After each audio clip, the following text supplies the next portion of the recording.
If you're a creative and you're trying to get me into your project, the first priority should be to convince me of its identity.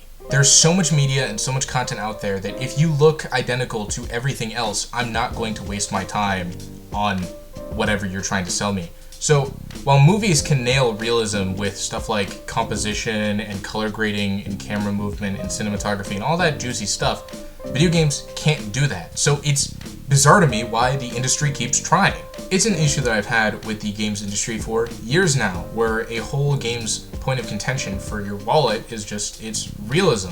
It matters more than its gameplay, more than its game design, more than its character design, more than its art direction. All of it is moot in the face of looking more realistic, and that to me just isn't enough to justify its existence as a project. When you look at games like Call of Duty, you look at games like Battlefield and Gears of War, none of them stand out to me. They all look identical, and so I don't feel compelled to pick up any of them. I've had that experience with games that look more visually interesting.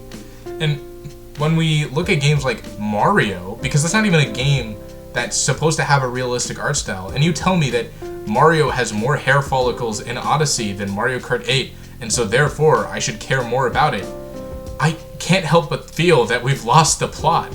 Never have I ever had an issue with a game because it just doesn't look realistic enough. Making things look realistic is easy. It's the first thing they teach you in art class.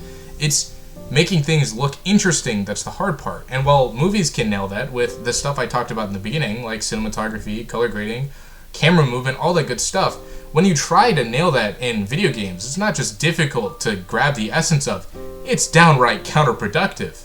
Look at games like Resident Evil 1.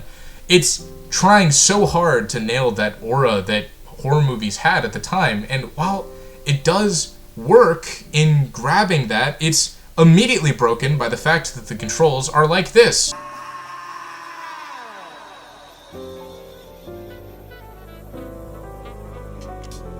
While I could tell you that the reason is because Resident Evil is a kinetic game where you move around, and so inherently you should have a camera that moves around with you, games that are static shouldn't have those things either. It's not the point. Now that is a scene from the movie Parasite, and it's really cool for a lot of reasons. But the main one I want to emphasize here is that the woman crosses over the line, metaphorically, the same time that she does physically. It is a big visual motif in that movie. But do you know what Call of Duty could never count on? That the player would walk over that line. See, Parasite has the advantage of being a scripted movie. It's a movie with a script where everything is planned beforehand. But a game, you don't get that luxury. Everything is inherently interactable, and so if the player walks upwards or to the left or downwards or any direction except for right, it completely breaks all the tension. You could not be able to capture that same feeling as in this movie. But I know that there's a supplement that a lot of video games use called cutscenes. I'm sure you know what cutscenes are, but when I was playing Persona 5, I beat Persona 5, I noticed that the least enjoyable part of that game was when it took me out of the visual spectacle that was the game and the gameplay and the likable characters and put me into a 10-minute episode where I'm told that I'm not allowed to touch the controller. That's not what I'm here for. I'm sure it's beautifully shot, I'm sure it's an amazing sequence, but it's just not what my brain is primed for in the moment. There's two different times. There's video game time and there's TV time. And if you mix the two, it breaks all of the immersion for me. It takes me way out of the story because I am now no longer in the story. I am now stuck watching my TV. I spent a lot of time so far in this video talking about how realism is impossible to stylize in video games because camera controls and movement have made basically composition impossible, as well as any sort of cinematography you could imagine, but it's not just making it look cool. It's that realism and video games are incompatible, at base concepts. Take, for example, this clip from The Last of Us Part 1. Do you notice anything odd about it?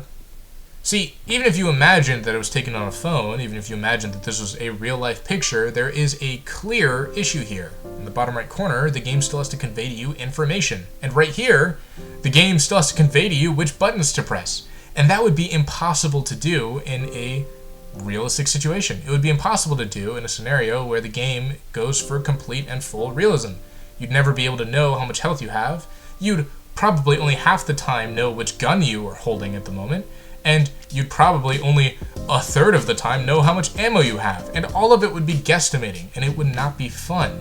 See, game's main priority is making sure the player's having a good time, and my idea of a good time is not full confusion while I'm being bombarded by NPCs the whole time. My idea of a fun time is being transported into a world where I can shoot zombies. And if that is the goal here, then I have to wonder, what is the point in making The Last of Us look the way The Last of Us looks? Why not make it look like Telltale's The Walking Dead? Why not make it look like Doom 1? Like, why choose realism and modern realism the best that they could right now? See, because the way it looks, the UI looks super boring. It's just gray PNG that's just overlaid on top, and all of the models, they look the same as any other game. So what's the point in making The Last of Us look like this? What's the point in making it look identical to Dying Light or any other game in its genre? It's frustrating to me when every year I sit down at the Game Awards and really cross my fingers and hope that anything will catch my eye visually. Just anything at all has any semblance of art direction, and I'm disappointed every year because it's always the same hyper-realistic slop that's the same genre that's just in the moment it's been trending, and it's always so dated. It's just so boring to me, and I don't know why that is. But if you take, for example, Dead Space here.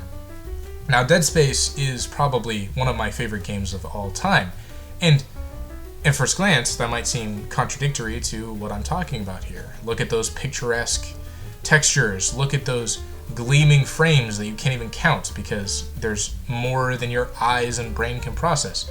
Look at all of those things that I've just spent this whole video bashing so far, but that is because this is not the Dead Space I played. It's because this is the Dead Space I played. And suddenly, you might be able to tell a little bit of what I'm talking about here. There is a clear distinction in identity between these two.